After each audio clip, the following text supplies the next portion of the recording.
우리 하나님 말씀 같이 살펴보도록 하겠습니다. 오늘 우리에게 주신 하나님 말씀은 구약 출애굽기 5장 15절부터 23절까지 말씀입니다.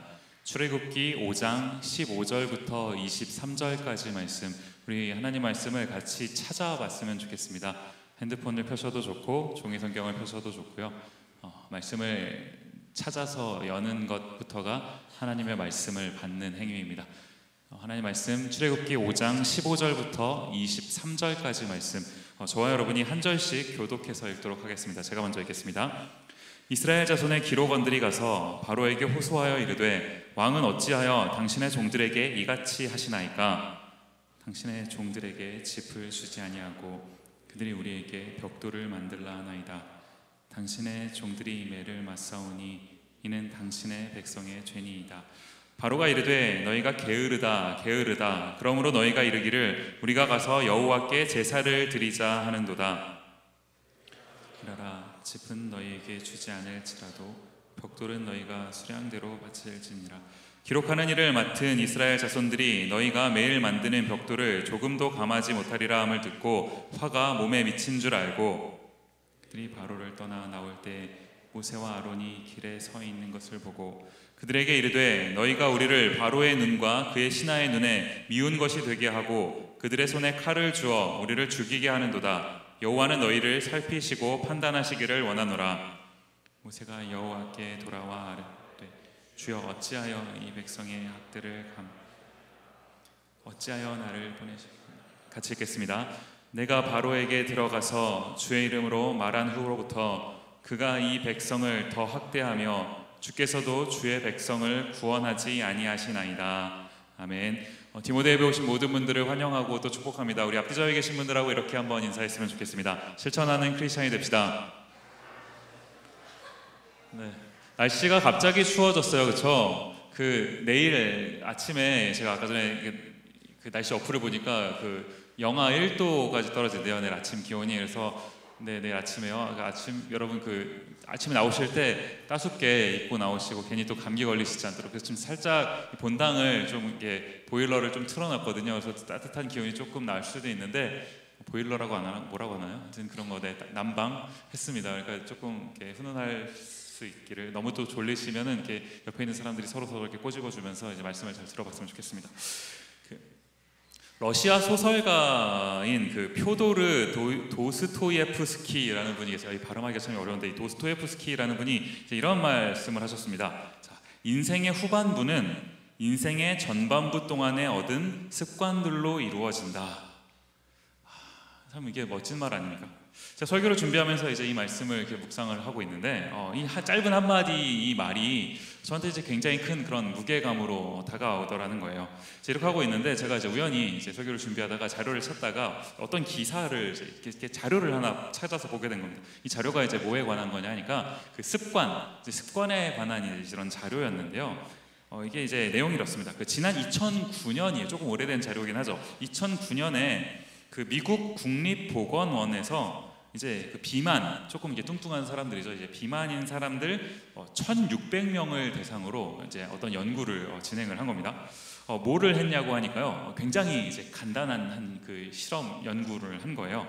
그냥 그 사람들한테 1,600명에 있는 사람들한테 그냥 그날 자신이 먹은 거를 한번 다 노트에 기록해봐라. 굉장히 간단하죠. 사람들이 이제 처음에는요, 내가 먹은 걸 뭘 먹었는지, 방금 우리 떡국 맛있게 먹었는데 떡국 이렇게 하는 건 기록하는 건 그나마 쉬울지 몰라도 떡국과 떡국 아니지, 점심과 저녁 사이에 있는 이런 사탕 하나 이런 것까지 기록하는 건 참 쉽지 않잖아요. 그래서 참 힘들어했다고 해요, 처음에는. 그런데 이제 계속 시키다 보니까 이제 그 중에는 이제 열심히 하는 사람들도 이제 생겨났다는 겁니다. 이제 이 실험의 결과가 어떻게 나왔냐니까요. 여러분 잘 들어보시죠. 흥미롭습니다. 6개월 만에 실험이 시작된 지 6개월 만에 이 음식 일기, 이제 내가 먹은 걸 기록하는 것을 음식 일기라고 한다면 이 음식 일기를 적은 그룹이 적지 않은 그룹보다 무려 2배나 더 많은 체중을 뺐다라는 겁니다. 놀라운 건요, 아무것도 한 일이 없어요. 이거 음식 일기를 적은 거 말고, 내가 뭐 먹었는지 적은 거 말고는 아무것도 한 게 없대요. 이제 벌써 이렇게 막 눈빛이 달라지시는 분들이 이제 계시는데 벌써 이제 내일부터 이제 겨울이 시작되는 것 아닙니까? 우리가 해야 될 일이 뭐예요? 2019년 여름을 준비해야 되는 것 아닙니까? 그래서 이제부터 이제 음식 얘기 뭐 드셨는지를 오늘부터 꼭 꼬박꼬박 쓰시는 여러분이 되시기를, 뭐라고 해야 됩니까? 네, 무슨 말하고 있는지 모르겠는데, 제가 이제 이 연구 결과를 이렇게 설교를 준비하면서 보다가 무슨 생각이 들었냐 하니까요, 이 살을 뺀다라는 거, 살을 빼보신 분들은 알겠지만 이게 살 빼는 일이 보통 일이 아니지 않습니까? 살 빼는 일은 참 대단한 일인 것 같아요. 그런데 이 살 빼는 일만큼이나 대단한 일이 뭔가 하고 보니까, 내가 먹은 거를, 내가 오늘 하루 동안 먹은 것을 기록하는 이 일을 6개월 동안이나 지속했다는 거, 이 일을 습관으로 만들어서 지속적으로 그 일을 행할 수 있도록, 수행할 수 있도록 했다라는 거, 이 사실이 정말 대단한 것 아닙니까? 사실 제가 이렇게 가만히 생각해 보니까 이 정도의 그런 정신력이나 끈기를 가진 사람이라면 뭐 다이어트뿐만 아니라 뭘 하더라도 잘할 수 있었겠지 않겠나, 이런 생각도 해보게 되는 거거든요. 보통요 이런 얘기를 합니다. 사람들은 잘 변하지 않는다. 사람들은 잘 변하지 않는다. 뭐 여러 가지 이유가 있겠지만 사람들이 잘 변하지 않는 그 이유 중에 하나가 뭐냐 하니까, 변하려고 노력하지 않는다. 변하려고 노력하지 않는다. 제가요 좀 자료를 찾다 보니까 어떤 분이 이런 말씀을 하시더라고요. 뭐 이게 얼마나 근거가 있는 연구 결과인지는 모르겠습니다만은, 그 사람이 이제 변하려면요, 만약에 우리 중에는 이제 올빼미형 인간이 있고 아침형 인간이 있잖아요. 저도 요즘에 그 김희안이 그 킨더가든을 가기 때문에 부득불 아침에 일찍 일어나, 무슨 스쿨버스를 아침 7시 16분에 타나요. 그래서 얘를 아침에 6시 반이면 깨워서 이제 아침 먹여서 씻기고 치카치카해서 이제 보내야 되는데, 아침마다 전쟁이거든요. 무슨 스쿨버스 왜 이렇게 빨리 타는지 모르겠는데, 저도 약간은 이제 밤형 인간인데 얘 때문에 어쩔 수 없이 이제 아침에 일찍 일어나게 되는 이제 이런 거요. 우리가 이제 나의 생활 그 습관을 이렇게 바꾸는 이거까지 좀 하려면, 요걸 하려면 뭔가 이제 새로운 행동에 대한 이제 그 습관을 들이는 게 이제 필요한 것 아닙니까? 이제 이런데요, 이제 그런 새로운 습관을 이제 접하게 되고 그것을 반복적으로 하면 이제 그게 나의 습관이 되고, 그러면 이제 나의 삶이 바뀌는 건데, 요 때까지 걸리는 시간, 새로운 습관을 이제 내 거로 만드는 데까지 걸리는 시간이 보통 한 66일 정도 걸린다고 해요. 66일. 자, 여러분, 이제 겨울이 됐어요. 겨울 얘기하니까 되게 웃긴데, 겨울이 됐어요. 내가 영하일 도면 겨울이잖아요. 한국에서는 영하일 도면 겨울이에요. 2019년이 다가오고 있는데, 여러분 2019년에는 조금 2018년과는 다르게 좀 새로운 삶을 살아보고 싶다. 벌써 2019년 얘기하니까 좀 황당하긴 한데 곧 옵니다. 곧 우리 여기 앉아서 송구영신 예배 드릴 거예요. 2019년에는 내가 조금 새로운 삶을 살아보고 싶다. 그럼 어떻게 하면 되겠습니까? 2018년 12월 31일 밤 11시에 이제 송구영신 예배 드립니다. 여러분 다 모이십시오 하면 다 와갖고 여기 앉아서, 주님, 2018년에는 내가 주님의 뜻대로 살지 못했습니다. 19년에는 부디 은혜를 주사 내가 주님의 뜻대로 살고 좀 새로운 인생을 살아보기 원합니다. 주님 은혜를 주옵소서 라고 기도하면, 하나님이 갑자기 그 자정이 딱 되는 순간에 우리의 삶을 딱 바꿔서 2019년에는 새로운 삶을 살 수 있도록 이렇게 바꿔주시나요? 하나님은요, 우리가 하나님께, 하나님 새로운 인생을 살고 싶습니다, 좀 뭔가 내 삶이 바뀌길 원합니다 라고 기도하면 삶을 바꾸어 주시겠습니까? 아니면 삶이 바뀔 수 있도록 기회를 주시겠습니까? 제가 살을 빼왔잖아요. 참 많이 우려먹죠. 여러분 한번 빼보세요. 빼보면 계속 얘기를 하게 돼요. 한 3개월 이상 제가 저녁을 안 먹었어요. 저녁 4시 이후에 이제 안 먹었거든요. 오후 4시 이후에. 그래서 이제 이렇게 하다 보니까 이제 20파운드, 10kg를 뺀 겁니다. 요즘에 한 1kg, 2kg 다시 쪄서 조금 화가 나긴 하는데, 어쨌든 20파운드까지 이제 전성기 때는 뺐어요. 그렇게 한 3개월 이상, 한 4개월 가까이 저녁을 안 먹다가 보니까요, 지금은 먹어요. 오늘도 떡국 맛있게 먹었는데 2그릇이나. 근데 한 3개월을 그렇게 하다 보니까 그 저녁을 다시 먹기 시작해도 심각한 요요가 오지는 않습니다. 뭐 한 1kg, 2kg는 쪘다가 또 금세 다시 회복되고 이렇게 돼요. 이렇게 하다가 이제 또 한 방에 또 이제 훅 갈지는 모르겠지만, 지금까지는 그래도 요요 없이 잘 버티고 오고 있습니다.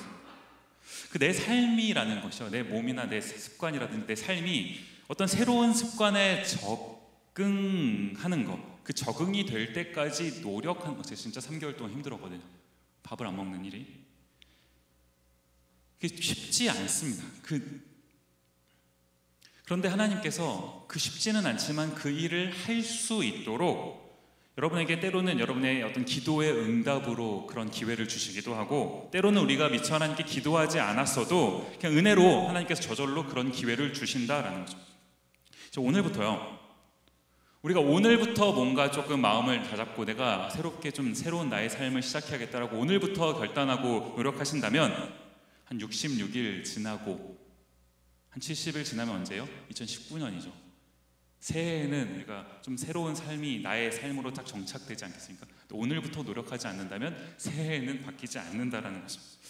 제가 이제 왜 오늘 이런 습관 뭐 이런 얘기로 이제 설교회 문을 열었냐 하니까, 제가 정말 이렇게 보니까 이 습관이라고 하는 게 우리 삶 속에서 참 중요한 문제다라는 거예요. 그런데 다른 부분에 있어서도 이 습관이라는 것이 참 중요하지만 이 영적인 부분이요. 저는 아무래도 이제 목사다 보니까 이제 이런 좀 영적인 이런 부분에 이제 좀 보다 관심이 많은 것 아닙니까?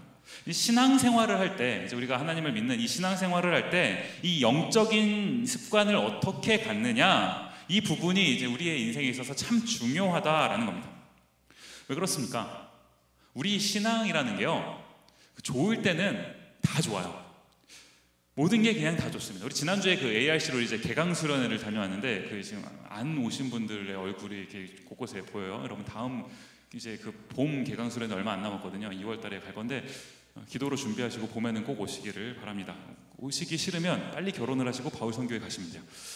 둘 중에 하나를 선택하십시오. 무슨 말을 하고 있는 거지? 어쨌든 지난주에 이제 우리가 개강수련회를 다녀왔는데, 그 수련회를 제가 이제 갔다 오면서 정말 감사했던 게 뭐냐 하니까요, 이번 개강수련회 동안 아마 제가 봤을 때는 그래요, 거의 예외가 없었던 것 같습니다. 참 참석했던 모든 사람들이 제가 이렇게 말씀을 전할 때 그 말씀 앞에 반응하고 찬양하고 기도할 때 같이 뜨겁게 찬양하고 기도하는 그런 모습을 이렇게 보면서, 참 이 예배 가운데 참 이런 풍성한 은혜를 누리는 이 모습이 정말 너무 감격스럽더라고요. 그냥 한 인간 목사인 제 눈에도 그게 너무 감격스럽고 뭔가 너무 좋았는데, 우리 하나님이 보시기에 그 광경이 얼마나 아름다우셨을까, 예뻐 보이셨을까, 이런 생각을 해보게 되는 건 아닙니까?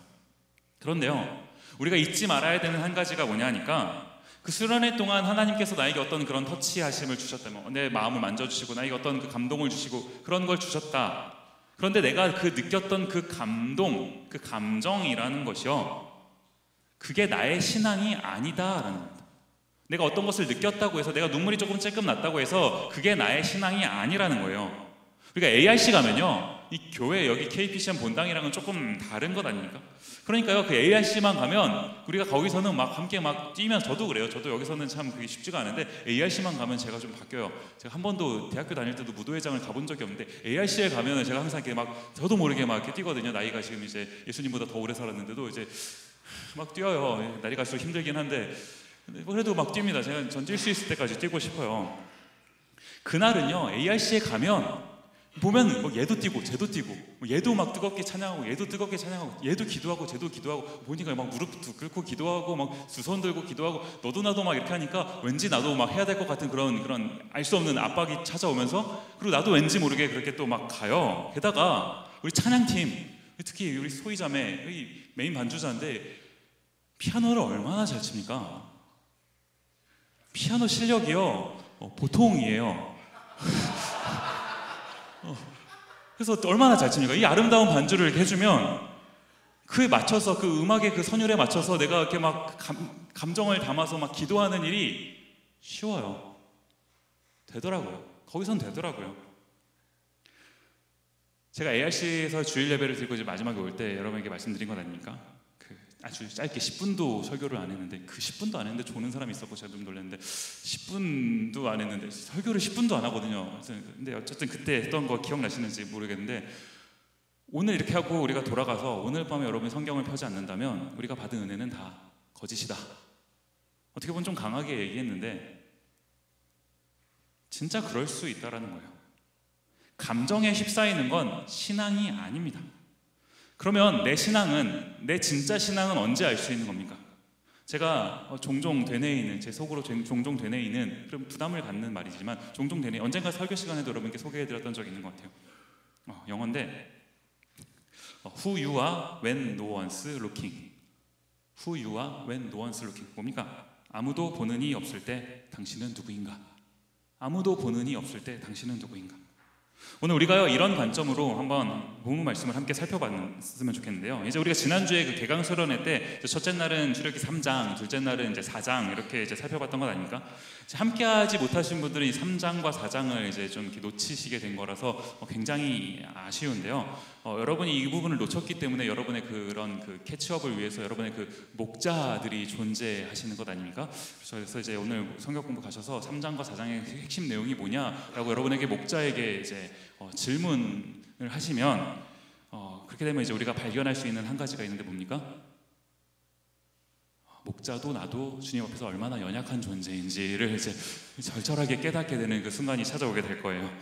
아무튼 이제 우리가 4장에서는 이제 하나님께서 모세라는 한 사람을 부르시고 이제 안 가겠다고 하는 사람을 설득하셔서 이제 애굽 이집트로 보내시게, 그래서 이제 모세가 애굽으로 가게 되는 이제 그 장면까지를 우리가 이제 4장에서 살펴본 겁니다. 근데 제가 이제 이 4장하고 5장의 이제 이 연속성, 이 관계성 속에서 이것을 좀 묵상을 하는데, 이제 그 뭐를 하나 발견하게 됐냐 하니까요. 뭐 굉장히 성경적인 책은 아니긴 한데 제가 어렸을 때 좀 심취했던 책 중에 그 파울로 코엘료의 소설, 제가 파울로 코엘료라는 사람을 굉장히 좋아했었어요, 대학교 다닐 때. 근데 이제 그 사람 쓴 책 중에 그 연금술사라는 책이 있는데 거기에 나오는 표현이요, 그 초심자의 행운이라는 말이 이제 거기 나옵니다. 이제 뭔가를 처음 시작하면 그 사람한테는 행운이 뒤따른다, 뭐 이런 쓰잘데기 없는 얘기인데요. 이제 하나님을 믿는 그 신앙생활을 할 때도 약간은 이런 부분이 있더라는 거예요. 우리가 하나님의 말씀에 순종하고 이제 가면 때로는 하나님께서 기대하지도 않았던 그런 풍성한 은혜를 우리 가운데 이게 부어주시기도 하더라는 겁니다. 모세의 경우가 그랬어요. 모세도 마찬가지라는 거예요. 이제 이 40년 동안 미디안 광야에서의 이 광야 생활을 마무리하고 이제 하나님의 말씀에 순종해서 애굽, 이집트로 가게 된 것 아닙니까? 갔더니요, 가는 그 길목에서 어떤 일이 있었습니까? 먼저 보시면 출애굽기 4장 18절 말씀이요. 제가 읽겠습니다. 모세가 그의 장인 이드로에게 돌아가서 그에게 이르되 내가 애굽에 있는 내 형제들에게로 돌아가서 그들이 아직 살아있는지 알아보려 하오니 나로 가게 하소서. 이드로가 모세에게 평안히 가라 하니라. 이게 뭘 말하는 겁니까? 이제 장인이었던 그 이드로에게 내가 이제 애굽으로 가겠다 이렇게 얘기를 하는 그런 장면 아닙니까? 그랬더니 보시면요, 이 이드로라는 사람의 반응이 뭐예요? 맨 마지막에 보시면 평안히 가라. 생각보다 흔쾌히 이제 가라고 보내주는 것 아닙니까? 이제 그렇게 하고 떠난 그 길에서는요, 4장 27절 말씀 보시면 여호와께서 아론에게 이르시되 광야에 가서 모세를 맞으라 하시매 그가 가서 하나님의 산에서 모세를 만나 그에게 입 맞추니. 이건 또 뭘 말하는 겁니까? 모세가 하나님께 그 애굽으로 못 가겠다고 했던 그 핑계 중에 하나가 뭐였습니까? 나는 말을 잘 못하는 사람입니다. 그랬더니 하나님 뭐라고 하셨어요? 내가 말 잘하는 너의 형 아론을 붙여주겠다 이렇게 말씀하신 것 아닙니까? 지금 이 27절 말씀이 뭘 말하는 거예요? 하나님이 붙여주시겠다고 했던 그 아론이 모세가 가는 그 광야길에서 모세한테 나오는 겁니다. 하나님 미리 준비시켜 주셨다고요. 하나님의 말씀이 지금 그대로 실현되는 그 장면, 지금 모세가 이것을 경험한 것 아닙니까? 또 한 가지요. 출애굽기 4장 29절부터 31절까지 보시면 모세와 아론이 가서 이스라엘 자손의 모든 장로를 모으고 아론이 여호와께서 모세에게 이르신 모든 말씀을 전하고 그 백성 앞에서 이적을 행하니 백성이 믿으며 여호와께서 이스라엘 자손을 찾으시고 그들의 고난을 살피셨다함을 듣고 머리 숙여 경배하였더라. 자, 이게 무슨 말입니까? 이제 이렇게 하고 모세와 아론이 이제 손잡고 애굽으로 가게 되는 것 아닙니까? 가면서 이제 그 이스라엘 백성들에게 찾아가서 그 이스라엘 백성들의 그 리더십들이죠, 그 모든 장로들을 불러 모았다. 그러니까 뭐 하는 겁니까? 그 장로들 앞에서 하나님의 말씀을 전하고, 말씀을 전할 뿐만 아니라 좀 전 성경을 보시면 이적도 행했다.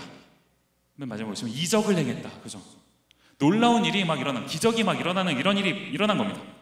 모세를 하나님께서 부르셨고요. 이 모세를 이제 보내시는데 그 과정 가운데는 뭔가 일이 이렇게 술술 풀리는 것 같은, 기대하지도 않았던 어떤 막 그런 막 놀라운 일들이 발생하는 이런 일도 있었더라는 거예요. 신앙생활이 이렇습니다. 이렇기도 해요. 그냥 우리가 하나님 믿고 그 순종해서 가다가 보면은 때로는 뭔가 그 하나님의 그 알 수 없는 그 인도하심, 뭔가 그 특별한 예비하심, 뭐 그런 거를 이제 만나는 그런 일들이 있다라는 겁니다. 기대하지도 않았는데 하나님이 주시는 일이요. 그런 일을 경험하는 일이 신앙생활하는 모든 사람에게 있지는 않지만 때로 이런 경우가 있다라는 겁니다. 그런데요, 우리가 명심해야 되는 한 가지, 이 가운데서 명심해야 되는 한 가지 뭡니까? 이 일이 계속되지는 않는다라는 거예요. 이게 계속되지는 않는다라는 거예요. 그런데 또 한 가지 명심해야 될 거 뭐냐니까 이 일이 계속되지는 않아도 더 이상 일이 술술 풀리지 않고 때로는 막 잘 되던 일이 갑자기 안 되고 예상치도 못하게 내 길이 막히고 이래도 은혜가 끝난 것은 아니다라는 거예요. 은혜가 끝난 것은 아니다라는 거예요. 나의 상관이 어떠하냐 이런 나의 상황과는 관계없이 하나님의 은혜는 예나 지금이나 앞으로나 여전하다는 사실. 여러분이 오늘 이것을 기억하셨으면 좋겠습니다. 오늘 본문에서도 보면 이제 모세가 이런 어떻게 보면은 굉장히 스무스하게 지금 이 애굽으로 이제 가게 되는 이런 과정 아닙니까? 그렇게 가서 바로왕 앞에 드디어 섰습니다. 그 목적을 위해서 이스라엘 백성들의 출애굽이라고 하는 그 목적을 위해서 이제 바로왕이라는 그 왕 앞에 선 것 아닙니까? 바로왕 앞에서 딱 서서 했던 말이 뭐냐 하니까요. 이제 5장으로 가셔서 5장 1절 말씀 보시면 한번 한 목소리로 한번 읽어볼까요? 시작. 그 후에 모세와 아론이 바로에게 가서 이르되 이스라엘의 하나님 여호와께서 이렇게 말씀하시기를 내 백성을 보내라. 그러면 그들이 광야에서 내 앞에 절기를 지킬 것이니라 하셨나이다. 이게 무슨 상황인지 이제 이해가 가시죠? 이 1절 말씀이요. 이 1절 말씀을 한번 여러분 자세히 한번 눈으로 보시면서 이 1절 말씀이 여러분의 눈에는 어떻게 읽히십니까? 모세와 아론이 바로왕 앞에 가서 이제 우리 이스라엘 백성들을 좀 보내주십시오 라고 요청하는 이 1절 말씀이 여러분에게는 어떻게 읽히세요? 굉장히 막 은혜롭게 이 1절 말씀이 읽히십니까? 우리가 성경을 읽을 때 성경 말씀은 항상 하나님 말씀이니까 좀 홀리하게 역시 하나님은 위대하십니다 이런 관점으로 읽다가 보면 틀린 건 아니죠. 근데 그런 관점으로 읽다가 보니까 때로는 모든 장면을 그냥 은혜 하면서 읽을 때가 있어요. 지금 이 1절 말씀도요. 우리가 역시 하나님, 이 바로라고 하는 세상과 맞짱 뜨시는 우리 하나님, 역시 하나님은 최고의 하나님이십니다. 이런 관점에서 읽는다면 좀 그렇게 또 읽혀져요. 역시 하나님은 바로랑 붙으실 수 있는 대단하신 분. 그런데 우리가 이거 1절 말씀을 조금만 다른 시각으로 한번 보자는 거예요. 조금만 다른 시각. 여러분이 바로라고 생각을 해보시고 여러분이 애굽 사람이라고 생각해 보시고 이걸 한번 읽어보자는 거예요. 어떻습니까? 제가 설교를 준비하면서 원고에 이렇게 썼어요. 미친 거 아닙니까? 미친 건 아닙니까? 얘가 만질지는 모르겠어요. 어느 날 여러분이 그 교수님을 찾아갔어요. 교수님을 찾아가셔서 갑자기 생뚱맞게 찾아가셔서 교수님 다음 학기에 저를 교수님 이 학교에 그 교수님 밑에서 공부할 수 있는 박사과정 학생으로 받아주십시오. 지난밤에 하나님께서 내 꿈에 나오셔서 그렇게 말씀하셨습니다. 이렇게 말한다면요. 만약에 여러분의 친구 중에 누군가가 이렇게 교수님한테 찾아가서 말하는 것을 여러분이 보셨다면 무슨 생각이 들겠어요? 지금 그 이집트 왕을 찾아가서요. 그냥 평범하게 잘 살고 있는 그 노예들을 풀어달라고 갑자기 찾아가서 여러분 잘 섬기고 있는 당신을 잘 섬기고 있는 그 노예들을 오늘부터 풀어서 자유인이 되게 해주십시오라고 말하는 건요. 지금 그 교수님을 찾아가서 뭐 어처구니없는 얘기를 하는 거 그 이상의 어떤 어이없는 그런 행동 아닙니까? 어떤 면에서 보면요, 이 행동은 굉장히 미친 짓이라는 거예요. 근데 제가 오늘 설교를 준비하면서 무슨 생각이 들었냐 하니까요. 이게 신앙생활이다라는 생각이 드는 거예요. 이게 신앙생활이다라는 거예요. 신앙은요, 미친 짓입니다. 신앙생활은 미친 짓이라고요. 뭐가 미쳤다는 겁니까? 세상은요, 애굽이라고 하는 세상은요, 바로가 그 세상의 왕이고 왕 밑에 이제 모든 사람들이 어떤 그 질서대로 순서대로 짝짝짝 있는 겁니다. 뭐 신분에 내가 어떤 신분을 갖고 살든지 바로왕이라는 절대적인 존재가 있는 거고요. 내가 노예라면 뭐 말할 것도 없죠. 바로왕의 명령은 신적인 명령인 겁니다. 절대적인 사람이에요. 그런데 그런 애굽이라고 하는 바로라고 하는 어떤 그 세상의 파워 앞에서 너가 세상의 주관자가 아니라 바로왕 네가 세상의 주관자가 아니라 이 세상의 주관자는 하나님이시다.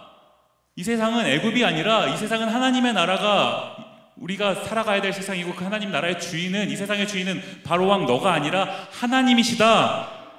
절대적인 기준은 오직 하나님 한 분밖에 안 계시다 라고 외치는 이 일이요. 이게 너무 멋진 장면입니까? 정말 그러신가요? 우리가요 지난달에 8월 15일에 그 광복절이 있었죠. 독립을 꿈꿀 수는 있어요. 우리나라가 독립하기를 꿈꿀 수는 있습니다. 그런데 실제로 태극기 들고 나가서 대한독립 만세를 외치는 일은 어려워요. 우리가 하나님께 기도하면서 하나님 열방을 내게 주옵소서, 내가 열방을 품기를 원합니다 라고 기도하는 그 일은 내가 할 수 있는데요, 그 열방을 품으며 잠을 줄여가면서 공부하는 그 일은 어려워요.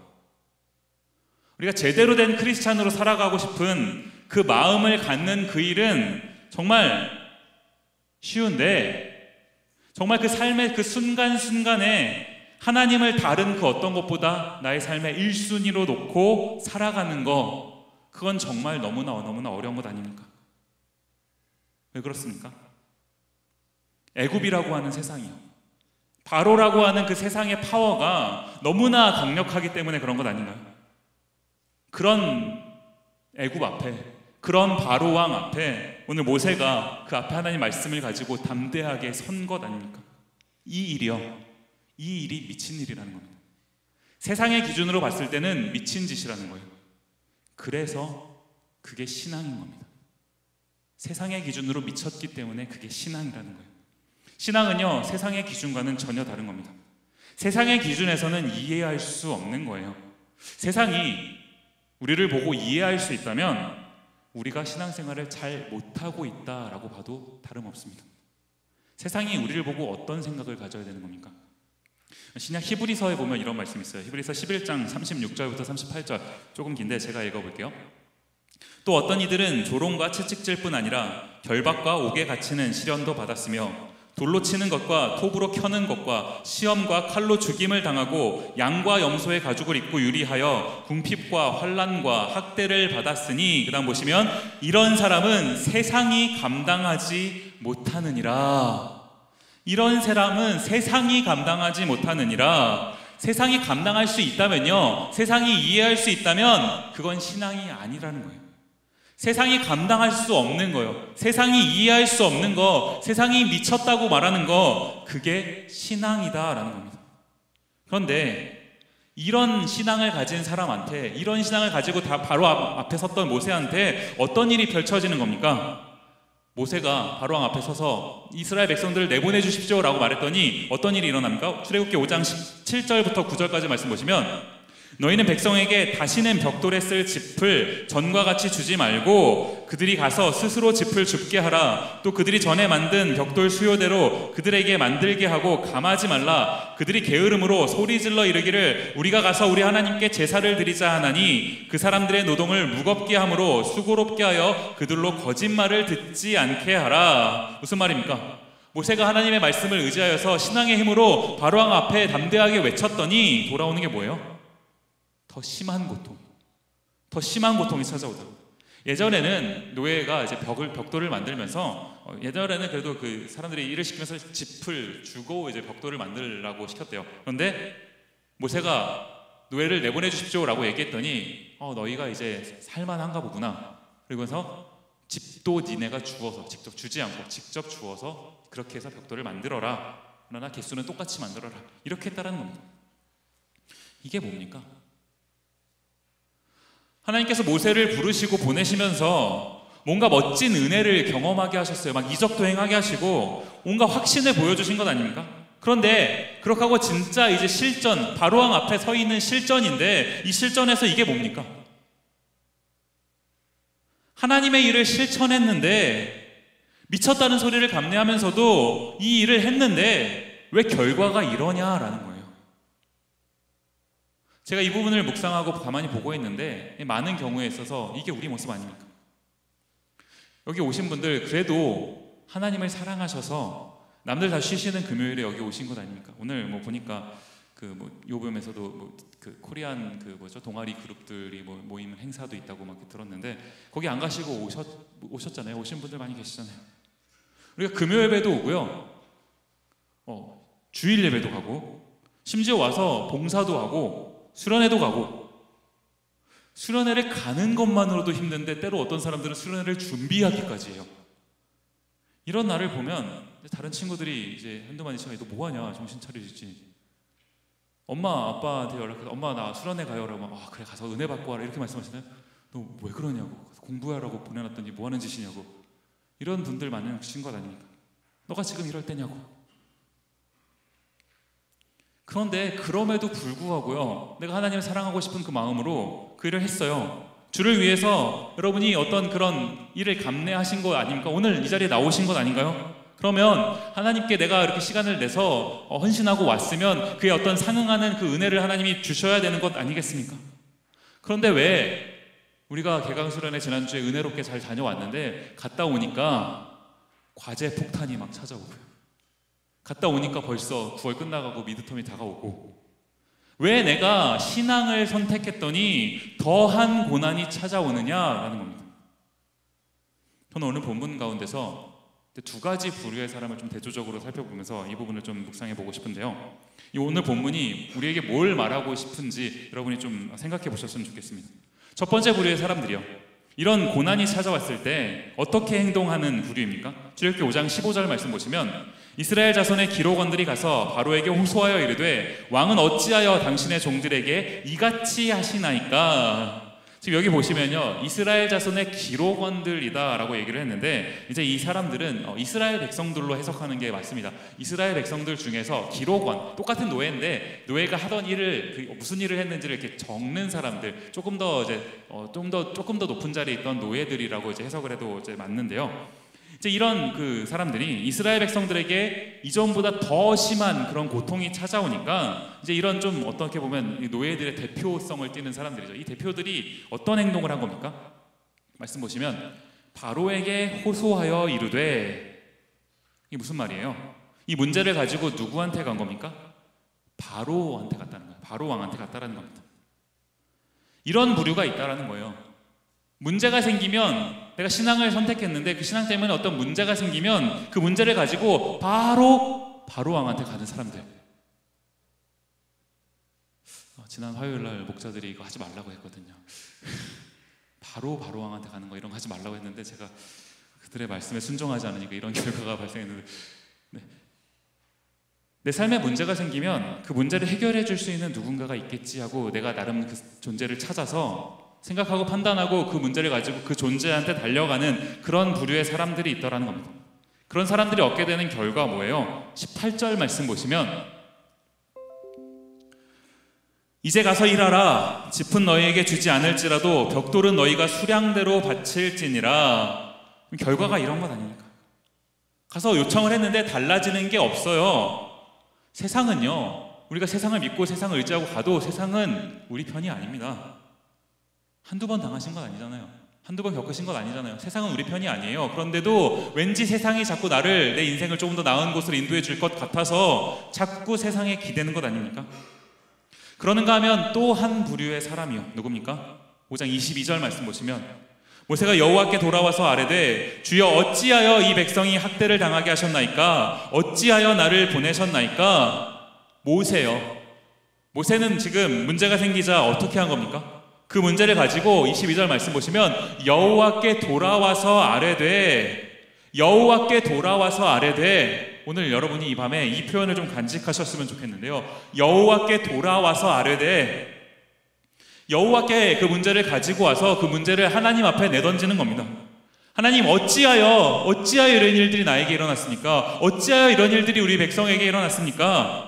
설령 이 어찌하여, 왜 그러십니까? Why라는 이 질문이 그냥 그저 한탄일지라도, 하나님 앞에서 그냥 따지는 그런 어떤 그냥 나의 마음 속상함일지라도, 이 Why, 왜? 라는 이 질문을 가지고 하나님 앞에 나왔다라는 사실이에요. 오늘 5장 이 본문이 이 부분을 주목하고 있는 것 아닙니까? 하나님께서 왜 우리에게 은혜로 고난을 주십니까? 왜 은혜로 고난을 주시나요? 제가 이 질문을 묵상을 하는데 계속 눈길이 가는 한 구절이 있었어요. 출애굽기 5장 2절 말씀이요. 바로가 이르되 여호와가 누구이기에 내가 그의 목소리를 듣고 이스라엘을 보내겠느냐? 나는 여호와를 알지 못하니 이스라엘을 보내지 아니하리라. 여기 보시면 나는 여호와를 알지 못하니, 세상은 하나님을 알지 못해요. 세상은 하나님을 모릅니다. 세상은요, 우리는요, 이 죄악 가운데 살고 있는 우리는요, 가만히 두면 저절로 하나님을 모르는 쪽으로 향하는, 하나님을 알지 못하는 쪽으로 향하는, 세상으로 향하는 죄성이 가득한 그런 존재예요. 그래서 우리도 그냥 가만히 우리를 냅두면 하나님을 알지 못하는 쪽으로 가는, 이게 훨씬 자연스러운 게 우리라는 겁니다. 여기서요, 이 5장 2절에서 나오는 내가 여호와를 알지 못하니 라고 할 때 여기 안다 라는 말은요, 제가 이제 히브리 원어 성경을 찾아보면 아마 아시는 분들 다 계실 텐데 많이 들어보셨을 거예요. 야다 라는 이 원어를 써요. 야다. 이 야다 라는 동사는 알다, 안다 뭐 이런 말인데, 이제 이 알다 라는 것은, 야다는 단순한 어떤 정보를 아는 것이 아니라 깊은 어떤 관계 속에서의 상대방을 알아가는 것, 이것을 이제 야다라고 해요. 하나님이 우리를 이렇게 하신 겁니다. 하나님이 우리를 야다하셨다고요. 하나님이 우리를 손수 지으셨고요, 손수 우리에게 생기를 불어넣어 주셨고요, 우리를 살리시겠다고 그 목숨도 버리셨고요. 하나님이 우리를 아시는 건 이런 아심입니다. 이런 알미라는 거예요. 우리를 이렇게 알아주신 그 하나님이 우리에게 원하신 거 뭡니까? 너희도 나를 그렇게 알아줬으면 좋겠다. 하나님을 깊이 경험하고 깊이 만나고 하나님과의 나와의 그런 관계 속에서 하나님을 아는 이 야다의 알을 알기를 하나님이 원하신다라는 것 아닌가요? 그래서 하나님이 관계성 속에서 하나님을 알 수 있도록, 우리가 어떤 그 관계성 속에서 하나님의 하나님 되심을 경험할 수 있도록, 우리가 하나님을 느낄 수 있도록, 만날 수 있도록 어떻게 해주시는 겁니까? 때로 우리에게 고난을 주십니다. 아이러니하게도요, 홍해가 가로막혀 있어야 홍해를 갈라주시는 하나님을 경험할 수 있는 겁니다. 그게 우리 인생 아닙니까? 고난이 찾아와야 그 고난을 해결해 주실 수 있는 하나님을 경험할 수 있다고요. 그러니까 우리는 어떻게 해야 되는 겁니까? 그런 상황을 만나면 하나님께로 돌아가는 연습이요, 어찌하여? 라는 이 질문을 가지고 바로왕 앞에 달려가는 것이 아니라 하나님 앞에 돌아가는 연습이요, 이 일이 우리에게 요구된다는 거예요. 내일부터 우리 디모데 DTS가 시작이 됩니다. DTS, BTS 아니에요. 방탄소년단 아니고요. DTS입니다. DTS 뭐예요? DTS, 다 태울 소년 소녀단. 제 이름 부서져요. 주님 앞에 내가 나를 다 태워드릴 소년 소녀단을 모집해요. 벌써 7기입니다. 별짓을 다 하죠, 목사가. 여러분 피곤하실까봐. 혼자 하시기 힘드신 분들을 위해서 제가 훈련 프로그램 자꾸 만드는 거 아니에요. 오늘 이따가 여러분 목장 성경 공부하실 때 제가 이제 모코를 통해서 찌라시를 나눠드릴 거예요. 그러면 여러분이 거기다가 이제 원하시는 분들은 이제 사인업을 하시면 돼요.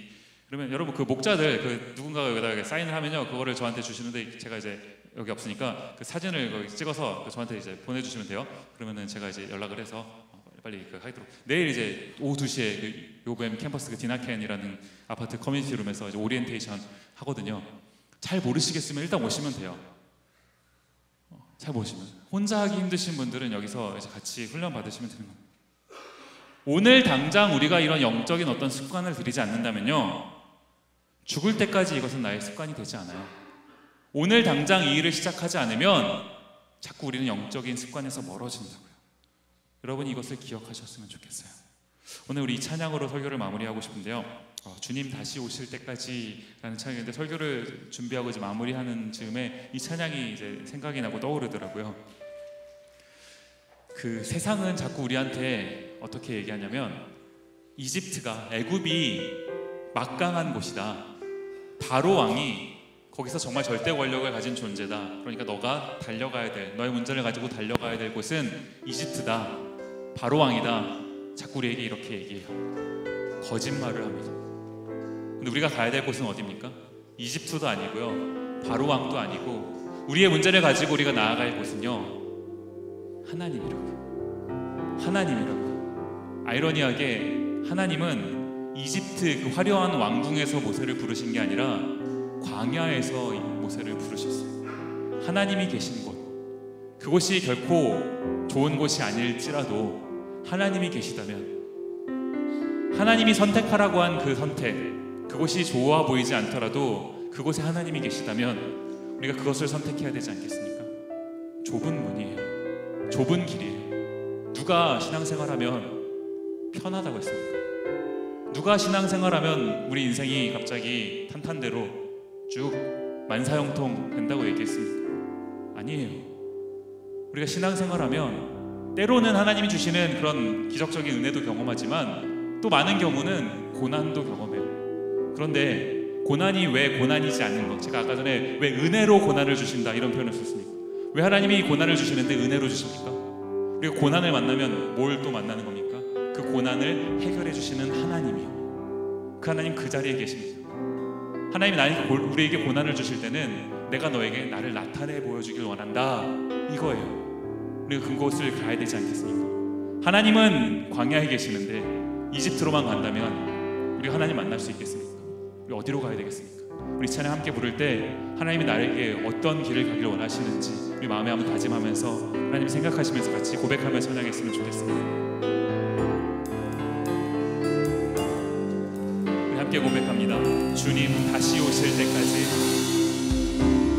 주님 다시 오실 때 나는 이 길을 가리라. 이 길을 가리라.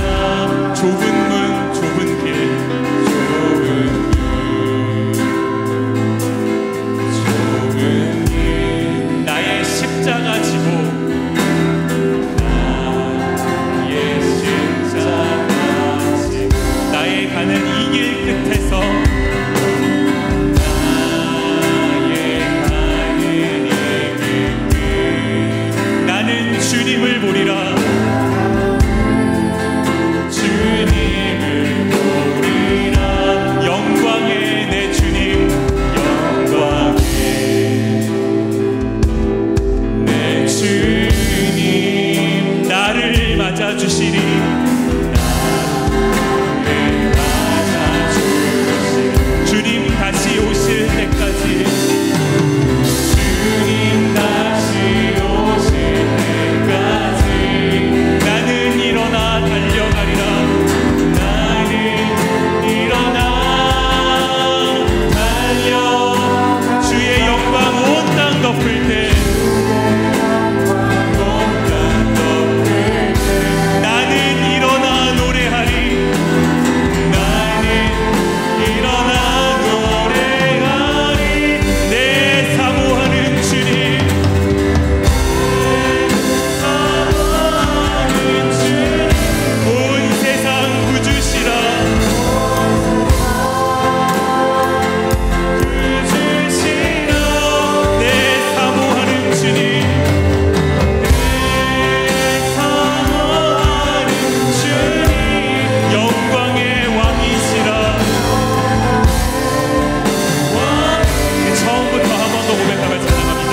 주님 다시 오실 때까지, 주님 다시 오실. 여러분 이렇게 고백하십시다. 나는 이 길을 가리라. 이 길을 가리라. 이 길, 여러분 어떤 길입니까? 좁은 문 좁은 길, 좁은 길 나의 십자가 지고. 그러나 우리가 이 길을 가는 그 이유 무엇입니까? 나의 가는 이 길 끝에서 우리가 누구를 만나게 되는 겁니까? 나는 주님을 보리라. 주님을 보리라. 우리 주님이 영광의 내 주님,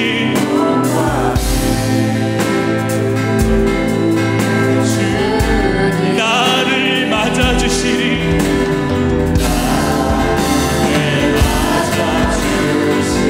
그러니까 우리가 고백해야 될 한 가지 뭡니까? 주님 다시 오실 때까지, 나는 일어나 달려가리라.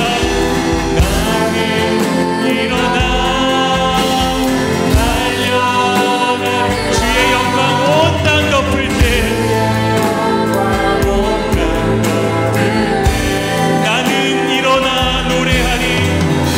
나는 일어나 노래하리. 내 사모하는 주님, 내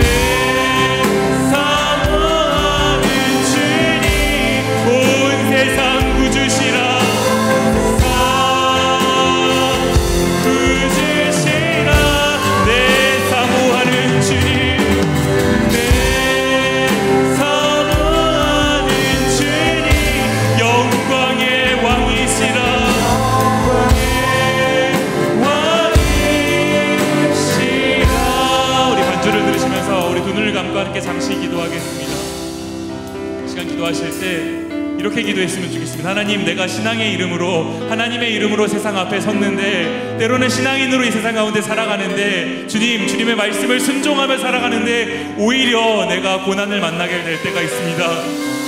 분명히 순종함으로 섰는데 내가 시련을 만나게 될 때가 있습니다. 하나, 이러할 때 오늘 말씀 가운데 살펴봤던 그 두 부류 중에서 그 문제를 가지고 세상으로 달려나가는 그 사람이 아니라 그 문제를 가지고 어찌하여 이러셨습니까? 라는 그 질문을 가지고 하나님께로 돌아와서 하나님께로 나아가는 이러한 삶을 살게 하여 주시옵소서. 하나님, 내가 이렇게 살기를 원합니다. 주님, 문제를 만날 때 그 문제를 가지고 주님께 달려갈 수 있는 이런 신앙을 가진 사람 되게 하여 주시옵소서. 우리 하나님께 이 문제를 가지고 간절히 기도하며 나아가도록 하겠습니다. 같이 기도하시겠습니다.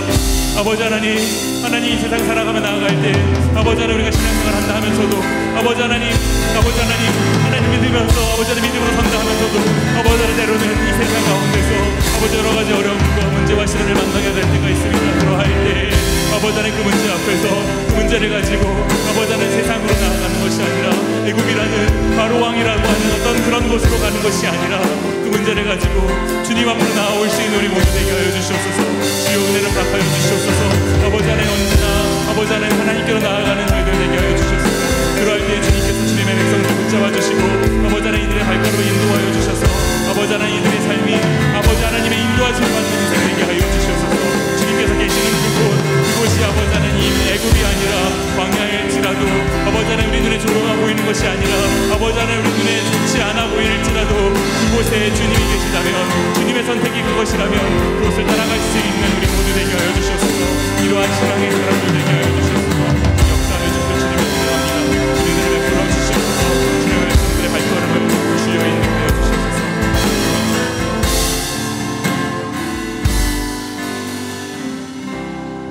고마우신 아버지 하나님, 감사합니다. 학기가 시작되고 이제 벌써 한 달이 흘렀습니다. 주의 은혜로 한 학기를 시작했는데 벌써 우리 삶 속에 또 고난과 시련이 찾아옵니다.